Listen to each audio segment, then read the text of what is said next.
नमस्कार छात्रों।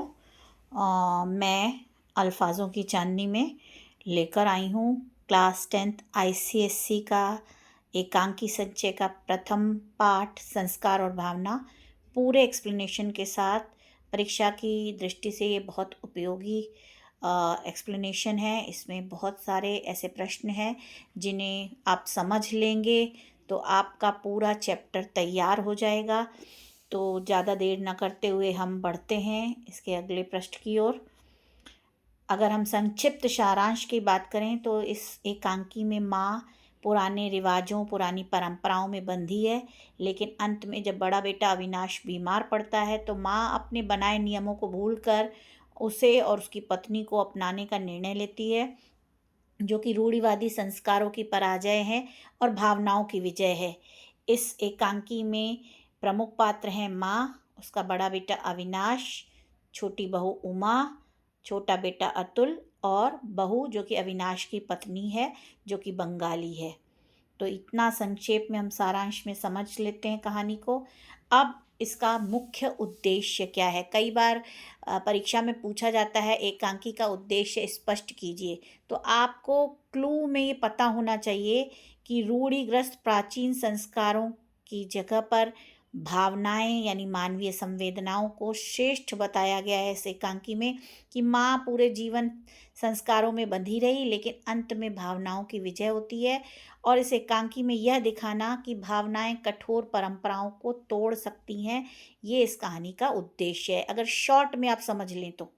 और अगर लिखने की दृष्टि से बोलें तो इस एकांकी का उद्देश्य है प्राचीन संस्कारों पर आधुनिक विचारों की विजय को दर्शाना। इस एकांकी द्वारा हमें ये संदेश प्राप्त होता है कि व्यक्ति के मन में उत्पन्न होने वाली मानवीय भावनाओं के सामने संस्कारों और रूढ़ियों का टिके रहना बहुत कठिन होता है। ऐसे में व्यक्ति का मन संस्कारों और रूढ़ियों को गुलामी से मुक्त होकर निर्मल और कोमल रूप धारण करता है। यही इस कहानी का उद्देश्य है कि संस्कारों पर भावनाओं की विजय को दिखाना। अब हम प्रश्नों की ओर बढ़ते हैं। छोटे छोटे प्रश्न अगर हम समझ लेते हैं तो हमारा पूरा चैप्टर उसमें कवर हो जाता है। तो छोटे छोटे प्रश्नों के माध्यम से हम पूरे कंटेंट को समझ सकते हैं। हमारा प्रश्न है, माँ ने अविनाश को घर से क्यों निकाल दिया? क्योंकि अविनाश ने माँ की इच्छा के विरुद्ध दूसरी जाति की यानी बंगाली लड़की से प्रेम विवाह किया, जो माँ पुराने संस्कारों के कारण उसे अपना ना पाई और ये उसके इच्छा के विरुद्ध थी, संस्कारों के विरुद्ध थी, इसीलिए उसने अविनाश को घर से निकाल दिया। संस्कार और भावना का एक महत्वपूर्ण प्रश्न है, शीर्षक की सार्थकता स्पष्ट कीजिए। तो शीर्षक की सार्थकता पूरी तरह सार्थक है। क्या ये शीर्षक एप्रोप्रिएट है? शीर्षक पूरी तरह सार्थक है, एप्रोप्रिएट है। संपूर्ण एकांकी में पूरी एकांकी में माँ के पुराने संस्कारों और बेटे के प्रति भावनाओं का युद्ध चलता रहता है, द्वंद्व चलता रहता है और अंत में भावनाएं जीतती हैं और संस्कार हार जाते हैं। इस हिसाब से इसका नाम देखें, संस्कार और भावना, तो हम कह सकते हैं कि संस्कार और भावना शीर्षक बिल्कुल उचित है, सटीक है और सही है। अगला प्रश्न हमारा है, माँ का हृदय परिवर्तन कब और कैसे हुआ? जब माँ को ये पता चलता है कि अविनाश जानलेवा बीमारी से ग्रस्त था और बहू ने अपनी जान जोखिम में डालकर उसकी सेवा की, तब माँ के मन में जाति पाति का अहंकार मिट जाता है, ममता जाग उठती है और वो ये समझ जाती है कि अगर अब मेरी बहू को कुछ हो गया तो मेरा बेटा भी नहीं बचेगा। इसीलिए माँ का हृदय परिवर्तन हो जाता है और वो अपनी बहू को स्वीकार करने का निर्णय लेती है। अगला प्रश्न हमारा, इस एकांकी से क्या संदेश मिलता है? यह संदेश मिलता है कि रूढ़ियाँ और जाति पाति परिवार से बढ़कर नहीं है। मानवता, प्रेम और आपसी समझ ही सुखी परिवार की नींव है। अगला प्रश्न हमारा, अतुल छोटा बेटा, यहाँ पे लिखने में थोड़ा गड़बड़ हो गई है। अतुल छोटा बेटा एक प्रगतिशील युवक है जो संस्कारों का चरित्र चित्रण कैसे किया जाता है? अतुल माँ का सम्मान करता है लेकिन वो रूढ़िवादी नहीं है। यहाँ पे ये प्रश्न आप इस तरीके से सोचिए कि अतुल के बारे में आप क्या समझते हैं। तो अतुल माँ का सम्मान करता है लेकिन वो रूढ़िवादी नहीं है, यानी पुराने संस्कारों को नहीं मानता है। वह अपनी भाभी को ना अपनाने पर माँ की गलत बातों का विरोध करता है। वह अपने बड़े भाई अविनाश से प्रेम करता है, जो सही मायनों में उसे आधुनिक बनाता है। वो पुराने संस्कारों को नहीं मानता, लेकिन वो माँ का सम्मान करता है। वो अपनी भाभी को ना अपनाने पर माँ की गलत बातों का विरोध भी करता है। तो अगर प्रश्न इस तरीके से आता है कि अतुल, माँ का छोटा बेटा, एक प्रगतिशील युवक है, तो आप उसे कैसे समझाइए या स्पष्ट कीजिए। तो उसमें ये है कि अतुल माँ का सम्मान तो करता है, लेकिन वो पुराने विचारों को, रूढ़िवादिता को नहीं मानता है, और भाभी को ना अपनाने पर भी माँ का विरोध करता है, और अपने बड़े भाई से प्रेम भी करता है, जो सही मायने में वो एक मॉडर्न प्रगतिशील युवक है। तो कभी कभी प्रश्न आता है कि अरुण एक प्रगतिशील युवक है, स्पष्ट कीजिए। तो आप ये कहेंगे कि वो प्रगतिशील है, सम्मान भी करता है, लेकिन रूढ़िवादी बातों को मानता नहीं है और माँ की गलत बातों का विरोध भी करता है। तो आपका प्रश्न सही बैठेगा। अब सबके चरित्रों के अंदर एक एक दो दो चीज़ें, पॉइंट हमें याद रखने हैं।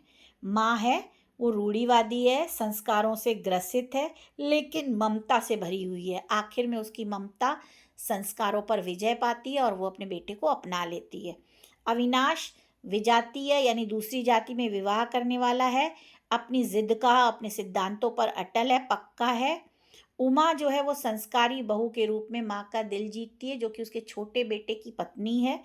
अतुल एक प्रगतिशील और न्यायप्रिय, जो माँ को सही रास्ता दिखाता है। हर एक के अगर एक एक पॉइंट पता हो तो चरित्र चित्रण अगर आता है कि अतुल का चरित्र कीजिए या अतुल का परिचय दीजिए, तो आपके अंदर सबकी बातें होनी चाहिए। कि माँ के बारे में लिखना है कि वो रूढ़िवादी है लेकिन ममतामयी है, ममता से भरी है। इसी ममता के कारण वो संस्कारों को छोड़ कर के भावनाओं पर विजय प्राप्त करती है और अपने बेटे को स्वीकार कर लेती है। अविनाश दूसरी जाति में विवाह करने वाला वह अपनी जिद का, अपने सिद्धांतों पर पक्का है। उमा है, वो माँ की छोटी बहू है, संस्कारी है और अपने संस्कारी बहू के रूप में माँ का दिल जीत लेती है। अतुल न्यायप्रिय है, वो गलत बात को नहीं सपोर्ट करता है, आधुनिक है, प्रगतिशील है और माँ को सही रास्ता दिखाता है। तो सबके चरित्र की दो दो पॉइंट अगर आपको पता होंगे तो आप किसी का भी परिचय लिख सकते हैं। अगला प्रश्न है उद्देश्य। संस्कार और भावना एक पारिवारिक एकांकी है। इसके माध्यम से विष्णु प्रभाकर जी ने पारिवारिक संबंधों का गहराई से मार्मिक और सजीव चित्रण किया है।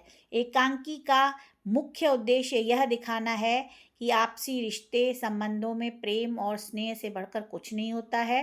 सिद्धांतों को लेकर चलना अच्छी बात है, लेकिन उसको ढूंढना, उसको लादना सही नहीं है कि आप सिद्धांत और संस्कार लादे जा रहे हैं और आपका परिवार टूट रहा है। तो ऐसे में आपके संस्कार किसी काम के नहीं है। एकांकीकार ने संस्कार और भावना एकांकी में यह दिखाया है कि यदि रिश्तों को बचाने के लिए हमें संस्कारों और परंपराओं से समझौता करना पड़े तो अवश्य करना चाहिए। लेखक ने यह भी बताया है कि सभी संस्कार और परंपराएं मनुष्य के सुख और शांतिपूर्ण जीवन के लिए होती है। यदि इन्हीं के कारण जीवन में बाधा पड़े तो उन्हें त्याग देना बेहतर है। इस एकांकी से हमें शिक्षा यह मिलती है कि जो पुराने संस्कार हैं, अगर उनकी उपयोगिता न रह गई हो तो उससे मुक्ति पा लेना चाहिए और उसकी जगह पर नए संस्कारों को जीवन में जगह देनी चाहिए। इस एकांकी से ये भी शिक्षा मिलती है कि माँ का हृदय सदैव अपने बच्चों के प्रति प्रेम और ममता से भरा रहता है। माँ सदैव अपने बच्चों की मंगल कामना करती है।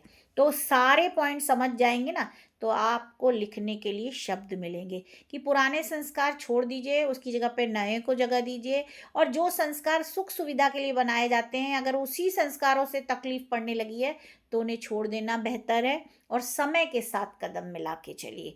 समय हमारा आधुनिक हो रहा है, बातों को हमें अपने दिल में संस्कारों की जगह, पुरानी बेड़ियों की जगह नई उदारता को अपनाना भी चाहिए और यही समय की मांग है। अब हम उमा के चरित्र चित्रण की बात करते हैं।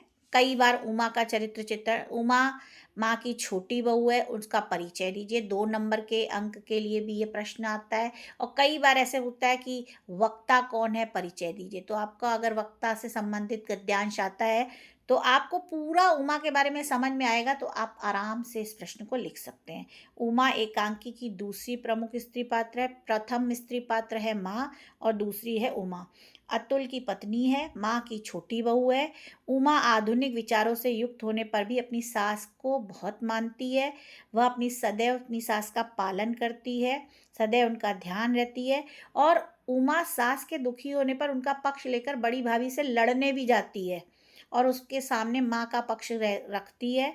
उमा बड़ी भाभी के बीमार होने पर उन्हें देखने जाने का आग्रह भी करती है। उमा संवेदनशील है। यहाँ पे हम अंडरलाइन कर सकते हैं इन शब्द को कि उमा संवेदनशील है। तो इसका एक ये हमारा बनता है, उमा संवेदनशील है। उसके बाद सास की पक्की अनुयायी है, वह आधुनिक विचारों से युक्त है। 3 पॉइंट आ गए हमारे। वह चाहती है, वह उमा संयुक्त परिवार में विश्वास रखती है। वो संयुक्त परिवार के सब मिलजुल के रहे, उसका पूरा परिवार एक साथ रहे। उमा तर्कशील भी है, वह अपनी बड़ी भाभी के समक्ष तर्क भी रखती है। उमा पतिव्रता नारी भी है। जब उसे बड़ी भाभी कहती है तुम अपने पति को छोड़ दो, तो वो कहती है हम ऐसा नहीं कर पाएंगे। तो इसका मतलब वो अपने पति को भी बहुत प्रेम करने वाली है। तो वो पूछती है जब भाभी उमा से, तो उस बात से इनकार कर देती है कि मैं अपने पति को नहीं छोड़ पाऊंगी। उमा तर्कशील है, संवेदना से जुड़ी हुई है।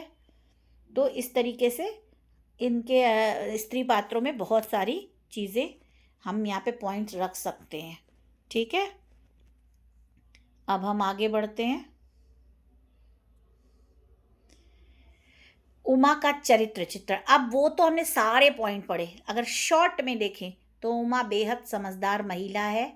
माँ द्वारा अपने जेठ अविनाश के प्रति किए गए व्यवहार से वो दुखी भी है।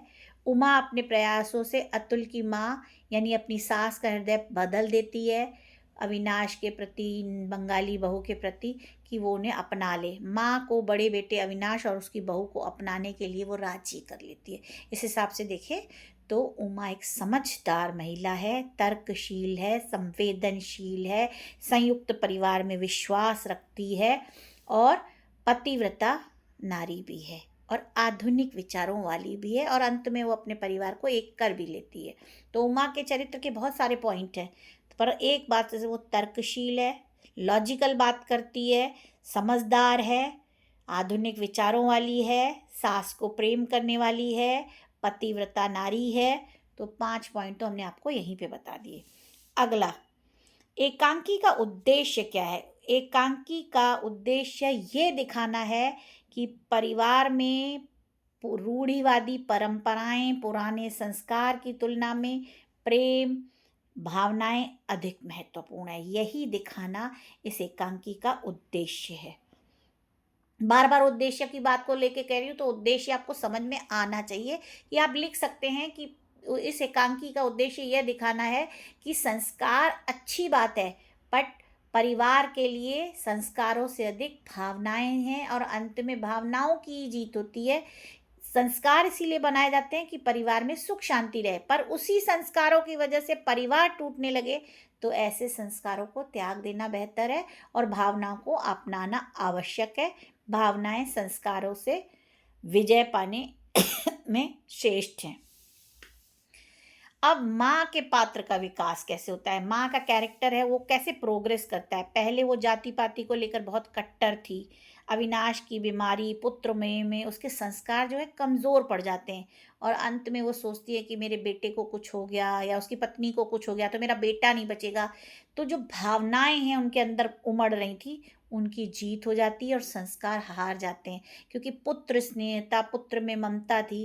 पहले बहुत कट्टर थी, लेकिन बीमार हुआ पुत्र, धीरे धीरे उन्हें समझ में आने लगा। उनके पुत्र मोह के कारण उनके संस्कार कमज़ोर होने लगे और अंत में भावनाएं जीत जाती हैं। शीर्षक की सार्थकता की बात करें तो माँ के हृदय में, अंतर्मन मीन्स होता है हृदय में, माँ के हृदय में संस्कारों और भावनाओं का युद्ध चलता रहता। समाज क्या कहेगा, उधर भावनाएं मेरे बेटे का क्या होगा। तो संस्कार और भावना का अंतर्द्वंद जो माँ के हृदय में चल रहा था, इस कारण से यह शीर्षक बिल्कुल सही है, क्योंकि पूरी एकांकी में माँ के मन में संस्कार और भावनाओं का युद्ध होता है और अंत में भावनाएं जीत जाती हैं, ये संघर्ष चलता रहता है। यह शीर्षक बिल्कुल उपयुक्त है क्योंकि अंत में भावना और ममता की जीत हो जाती है। अब अगर हम प्रश्नों की बात करें तो अभी आपको पूरा पाठ समझ में आ गया होगा। अभी इसके मुख्य प्रश्न उत्तर। हमारा गद्यांश है, बड़ी बड़ी काली आंखें, उनमें शैशव की भोली मुस्कुराहट, अनजाने में लज्जा हुए कपोलों पर रहने वाली हंसी। इन शब्दों में किसके द्वारा किसके रूप की प्रशंसा किन शब्दों में की गई है? उत्तर अपने शब्दों में लिखें। इन शब्दों में उमा ने माँ को बताया अविनाश की पत्नी की प्रशंसा करते हुए। उमा अपनी सास से कहती है कि अविनाश की पत्नी बहुत भोली, बहुत प्यारी है, जो उसे एक बार देख ले उसका मन उसे बार बार देखने के लिए मचल उठेगा। उसकी आंखें बड़ी बड़ी और काली हैं जिसमें मासूम बच्चे का भोलापन छिपा हुआ है। उसके गाल पर शर्म की लालिमा का आवरण रहता है। और अगर ये पूछा जाए कि अविनाश की पत्नी की प्रशंसा उमा ने कैसे की, तब भी यही उत्तर आएगा कि अविनाश की पत्नी ने उमा ने अविनाश की पत्नी के बारे में अपनी सास को, माँ को ये बताया कि अविनाश की पत्नी बहुत भोली और प्यारी है। उसे देखने के लिए एक बार कोई देख ले तो उसे बार बार देखने का मन करेगा। उसकी आंखें बड़ी बड़ी और काली है, उसमें मासूम बच्चे का भोलापन है, गाल पर सदैव लज्जा की लालिमा का आवरण रहता है। अगला प्रश्न है, इन शब्दों को सुनकर माँ क्यों चौंक पड़ी? उनके मन में कौन सा प्रश्न उठा? जब उमा ने अविनाश की पत्नी के बारे में बताया तो माँ के अंदर संदेह हुआ, इसको कैसे पता? क्योंकि उसको तो घर से अलग ही कर दिया गया, तो इसको इसके बारे में कैसे पता चला? उमा ने जब अविनाश की पत्नी की विशेषताओं का उल्लेख किया तो माँ चौंक पड़ी, क्योंकि उसे इस बात का आभास नहीं था, उसे ये बात का अनुमान नहीं था कि उमा अविनाश की पत्नी से मिली हुई है या मिल चुकी है, क्योंकि अविनाश अपनी पत्नी के साथ अलग रहता था। माँ के मन में यह प्रश्न उठा, उमा कब अविनाश की पत्नी से मिली? उन्होंने उमा से प्रश्न किया, तूने क्या अविनाश की बहू को देखा है? हाँ, वो मिलने गई थी तब उसने देखा था, बाद में वो उमा बताती है। क्या उमा ने अविनाश की बहू को देखा था? यदि हाँ, तो वह उसके घर कब गई और क्यों? हाँ, उमा ने अविनाश की पत्नी को देखा था। एक दिन जब माँ अविनाश की पत्नी से गुस्सा होकर दुखी हो रही थी, कोई किस्सा बता रही थी और चिड़चिड़ा रही थी, तब उमा माँ को बिना बताए अविनाश की पत्नी से मिलने उसके घर गई थी। दरअसल उमा लड़ने गई थी कि तुम्हारी वजह से एक बेटा और माँ अलग हो गए हैं, तो तुम वापस लौट जाओ। क्योंकि उनकी वजह से अविनाश ने अपनी माँ से अलग होने का फैसला लिया था, जिसके कारण माँ को बहुत दुख हुआ था और वह अपने बड़े बेटे से मिलने के लिए तड़पती रहती है। ये सारी बातें हुई थी, इस कारण उमा अविनाश की पत्नी से मिलने गई थी और उसे बताने गई थी कि माँ को बेटे से अलग करना बहुत बड़ा पाप है। अगला प्रश्न, माँ ने अविनाश की बहू को क्यों नहीं अपनाया? पूर्व में भी हम ये उत्तर दे चुके हैं। माँ एक हिंदू वृद्धा थी। वृद्धा मीन्स ओल्ड वुमेन, जो जाति पाति, ऊंच नीच, छुआछूत में विश्वास रखती थी, वो पुराने ख्यालों की थी। वे हिंदू समाज के संस्कारों की जंजीरों में जकड़ी हुई थी। वे संस्कारों की दास थी। उनके दो पुत्र थे, अविनाश बड़ा और छोटा अतुल। और अविनाश ने माँ की इच्छा के खिलाफ जाकर एक बंगाली लड़की से प्रेम विवाह कर लिया, परंतु माँ ने इस विवाह को अपनी स्वीकृति नहीं दी थी और विजातीय बहू को अपनाया भी नहीं। इसका परिणाम यह हुआ कि अविनाश अपनी पत्नी के साथ अलग रहने लगा। माँ इस बात से अत्यंत आहत थी, दुखी थी। अब एक प्रश्न आता है 3 नंबर का, अंतर जातीय विवाह देश की एकता और अखंडता में क्या महत्व है? इंटरकास्ट मैरिज, अंतर जातीय मतलब इंटरकास्ट मैरिज, दूसरी जात में शादी करना, इसका देश की यूनिटी और अखंडता में क्या उसका इम्पोर्टेंस है? संक्षेप में अपने विचार लिखिए। यहाँ को आपको अपने विचार लिखने हैं कि भारतवर्ष में अंतरजातीय विवाह का चलन कोई नई बात नहीं है। सम्राट अकबर ने भी अपने मन का विवाह किया था, से लेकर इंदिरा गांधी तक, सुनील दत्त से लेकर शाहरुख खान तक।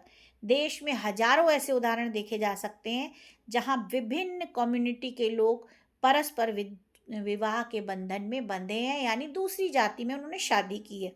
भारत में विभिन्न धर्म और जाति के लोग रहते हैं। उन सभी के धार्मिक रीति रिवाज, रहन सहन, खान पान, आचार विचार डिफरेंट हैं, भिन्न हैं। लेकिन अगर विभिन्न धर्म और जाति के लोग के बीच में वैवाहिक संबंध होता है, शादी होती है, तो उनका कल्चर, उनकी सभ्यता, उनकी संस्कृति का मेल जोल बढ़ेगा। दूसरे जाति के हम धर्म के संस्कार जान पाएंगे, परंपराएं जान पाएंगे, और जब एक दूसरे की परंपराओं और संस्कारों को हम ग्रहण करेंगे तो देश की एकता और अखंडता मजबूत होगी। हम सभी धर्मों का, सभी परंपराओं का आदर कर पाएंगे। अगला प्रश्न, अगला गद्य। एक गद्य में हमने चारों प्रश्न कर लिए। हमारा ये दूसरा गद्य है। ये कई बार इम्तिहान में आ चुका है। माया ममता किसी को छू नहीं गई है। हर बात में देश, धर्म और कर्तव्य की दुहाई देना उन्होंने सीखा है। आखिर इनका बाप भी तो ऐसा निर्मम था। ये गद्य की पंक्तियाँ उमा की सास यानी माँ ने बोली हैं। किसको बोलते हुए? उमा को बताते हुए कि इन माया ममता किसी को छू नहीं गई है। किसी को यानी इन तीनों को, न उसके बाप को, न इन दोनों लड़कों को। और हर बात में कर्तव्य की दुहाई देते हैं। आखिर इनका बाप भी तो ऐसा ही कठोर था, निर्मम था। वक्ता कौन है? वक्ता अविनाश की माँ है। उन्होंने शब्द का प्रयोग किसके लिए किया गया है? उन्होंने शब्द का प्रयोग वक्ता ने अपने बेटे अविनाश और अतुल के लिए किया है। उन्होंने किसी हर बात की में देश और धर्म की दुहाई देना उन्होंने सीखा है। बेटों ने, मेरे अविनाश और अतुल ने। इनका बाप भी तो ऐसा निर्मम था। वक्ता को उसके निर्ममता के संबंध में कौन सी घटना याद आ गई? वक्ता को अपने पति की निर्ममता के संबंधित एक घटना याद आ गई। जब अतुल छोटा था तब बहुत बीमार हो गया था, उसके बचने की आशा न थी। उस वक्त भी अतुल के पिता रोए नहीं थे, बल्कि शांत मन से उसे धरती पर लेटाने के लिए सामान हटा रहे थे। तब उसे लगा था कि कितना कठोर है, इसको दुख नहीं हो रहा है, ये अपने कर्तव्य में लगा पड़ा है। तो जैसा बाप था वैसे ही बेटे हैं, उनको भी किसी चीज़ की ममता छूती नहीं है। वक्ता के बेटों ने उसे किस बात के लिए कोसा और क्यों? वक्ता के बेटों ने उसे किस बात के लिए कोसा, यानी माँ को, और क्यों?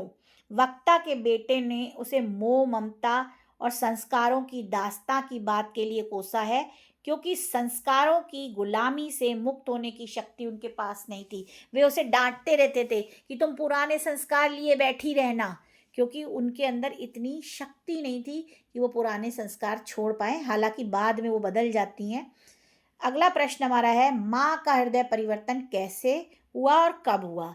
अविनाश तथा उसकी पत्नी की बीमारी का समाचार मिलने पर माँ का हृदय परिवर्तन हुआ। उसे पता चलता है कि बड़ी बहू ने अविनाश की बहुत सेवा की है और अब हैजा जैसी बीमारी से उसे बचा लिया, परंतु अब वह खुद भी मरणासन है, मरने पर पड़ी हुई है। माँ जानती है कि अगर उसे कुछ हो जाएगा तो अविनाश उसे बहुत प्रेम करता है, वो भी बचेगा नहीं। इसीलिए सब विरोध भुलाकर, सारी बातें भुलाकर वह अविनाश और बड़ी बहू को लेकर आने के लिए तैयार हो जाती है।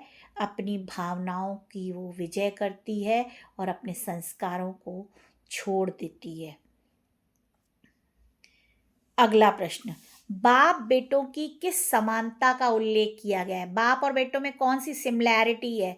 बाप बेटों की समानता का उल्लेख किया है कि दोनों को माया ममता नहीं छूती है, उन्हें इमोशंस नहीं सताते हैं, वो अपने कर्तव्य पे लगे रहते हैं, देश धर्म की बातें करते हैं, मजबूत बातें करते हैं, भावनात्मक बातें नहीं करती हैं, ममता उन्हें नहीं छूती है। वे हर बात में देश, धर्म और कर्तव्य की दुहाई देते हैं। वे सब कठोर हृदय के हैं, जबकि माँ ममतामयी है। इसीलिए वो कहती है इनका बाप भी तो निर्मम था। निर्मम ही नहीं, कायर भी। जिन संस्कारों में तुम पली हो, उन्हें तोड़ने की शक्ति तुम में नहीं है माँ। ये पंक्ति किसने कही होगी, सोच के देखिए। निर्मम ही नहीं, कायर भी।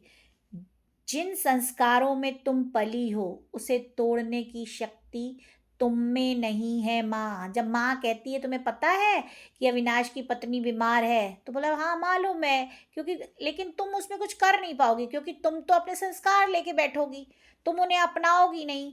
तो तुम जिन संस्कारों में पढ़ी हो, तुम्हारे अंदर वो पावर ही नहीं है कि तुम उन सबको छोड़ के उन्हें अपना लो। तो ये बात अतुल कहता है। वक्ता और श्रोता कौन है? वक्ता ने श्रोता को निर्मम और कायर क्यों कहा? अतुल वक्ता है, श्रोता उसकी माँ है। माँ अपने बड़े बेटे से नाराज है, इसीलिए वह बीमार होने पे उसे मिलने नहीं जाती है, क्योंकि संस्कारों की गुलामी को तोड़ने की या रीति रिवाजों को तोड़ने की हिम्मत उसमें नहीं है। इसीलिए वक्ता ने श्रोता को निर्मम और कायर कहा है। एकांकी में विजातीय विवाह की समस्या को किस प्रकार उठाया गया? विजातीय विवाह मतलब इंटरकास्ट मैरिज। विजातीय विवाह पर अपने विचार प्रकट कीजिए। संस्कार और रीति रिवाजों के कारण माँ अपने बेटे तथा दूसरी जाति की बहू को स्वीकार नहीं करती है, यानी विजातीय बहू को स्वीकार नहीं करती है, उन्हें घर से अलग कर देती है, जिसके कारण परिवार के सभी सदस्य दुखी हैं। विजातीय विवाह होने से समाज में व्याप्त ऊंच नीच और जाति व्यवस्था खत्म होने में सहायता मिलती है। अगर सभी लोग इंटरकास्ट मैरिज करें तो जात पात खत्म हो जाएगा, कोई किसी को नहीं कहेगा वो ऊंची जात में नीची जात, क्योंकि हमने दूसरी जातों को एक्सेप्ट किया, स्वीकार किया, और जात पात ऊंच नीच ये सारी बुरी रिवाज खत्म हो जाएंगे अगर विजातीय विवाह होने लगे।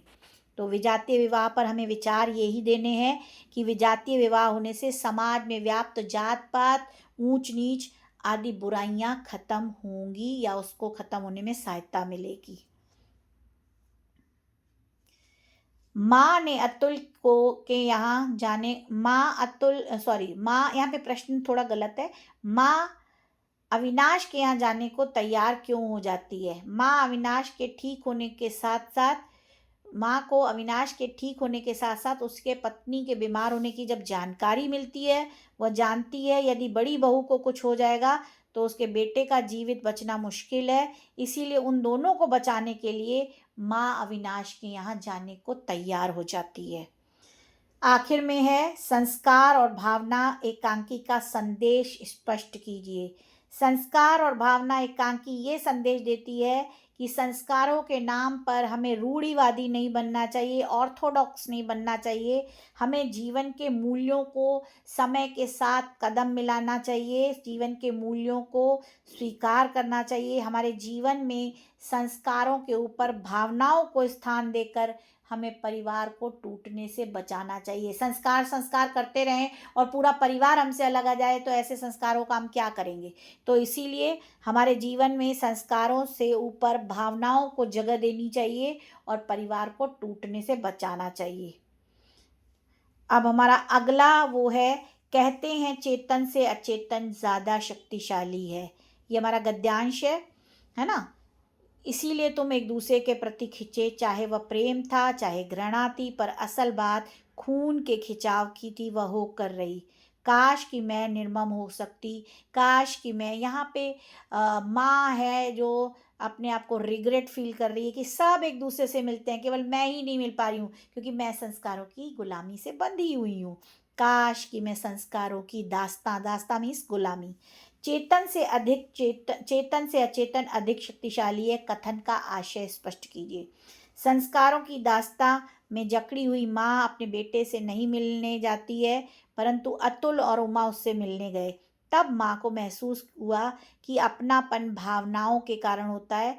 भावनाओं को देखा नहीं जा सकता, लेकिन उसके प्रभाव के कारण बड़ा परिवर्तन होता है। भावनाओं को महसूस करें तो बहुत बड़े परिवर्तन हो सकते हैं। तुम एक दूसरे के प्रति खिंचे, एक दूसरे के शब्दों का प्रयोग किसके किसके लिए किया गया है?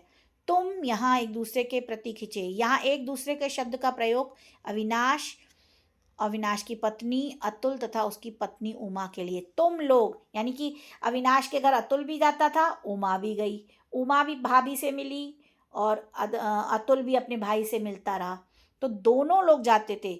यहाँ पे तुम लोग उधर अविनाश और उसकी पत्नी को कहा गया है और इधर अतुल और उसकी पत्नी को कहा गया है।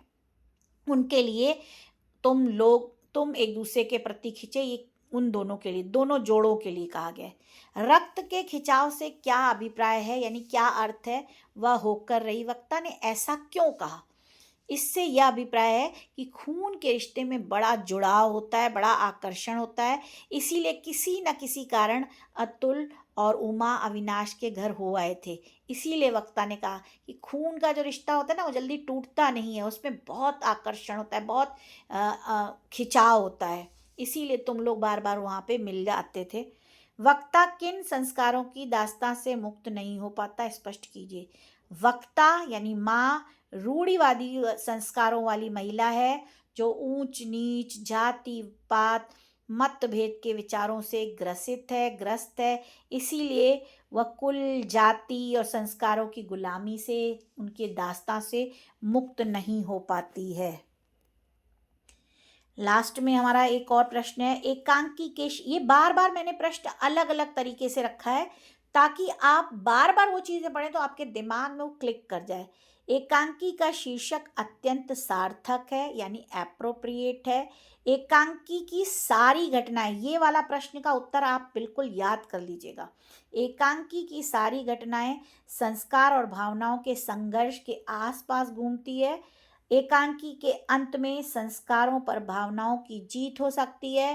पूरी एकांकी में माँ के अंतर्मन में संस्कारों और भावनाओं का युद्ध चलता रहता है, इसीलिए हम कह सकते हैं कि यह शीर्षक सही, उचित, सार्थक, सटीक है। भाभी कौन है? कभी कभी प्रश्न आता है, भाभी यानी कि अविनाश की पत्नी, उनका संक्षिप्त परिचय दीजिए। तो भाभी अविनाश की पत्नी तथा उमा की जेठानी है। वह एक बंगाली परिवार से है। उसने विजातीय अविनाश से प्रेम विवाह किया है। वह अत्यंत रूपवती, गुणी, संस्कारी, दयालु, साहसी तथा व्यवहार कुशल नारी है। ये भी आप प्रश्न तैयार रखिएगा। कभी कभी उमा की पत्नी का, और वो भी कि उमा की पत्नी के सौंदर्य के बारे में, या उमा ने उनकी प्रशंसा करते समय क्या कहा था, वो अलग प्रश्न है, ये अलग है। तो भाभी के बारे में भी संक्षिप्त पॉइंट्स आपको पता होने चाहिए कि उमा की जेठानी है, अविनाश की पत्नी है, बंगाली परिवार से है, उसने विजातीय अविनाश से प्रेम विवाह किया है, वह अत्यंत रूपवती, गुणी, साहसी, दयालु और व्यवहार कुशल नारी है। व्यवहार कुशल है, वो कैसे लॉजिकल रूप से उमा को कहती है कि तुम छोड़ पाओगी अपने पति को, जबकि तो तुमने प्रेम विवाह नहीं किया है, तो उसे लॉजिक के साथ समझाती है। तो इससे हम कह सकते हैं कि वो व्यवहार कुशल नारी है। तो इस प्रकार हमने पूरा हमने संस्कार और भावना पाठ का कंटेंट समझा, प्रश्नों के माध्यम से, शीर्षक, उद्देश्य के माध्यम से, चरित्र चित्रण के माध्यम से। अगर ये पूरे प्रश्न और ये सब आप पूरा समझ जाते हैं, संक्षिप्त कहानी, तो कोई भी प्रश्न आए आप अपनी तरह से लिख सकते हैं। उद्देश्य और शीर्षक की सार्थकता आपको अच्छे से तैयार करनी है। धन्यवाद।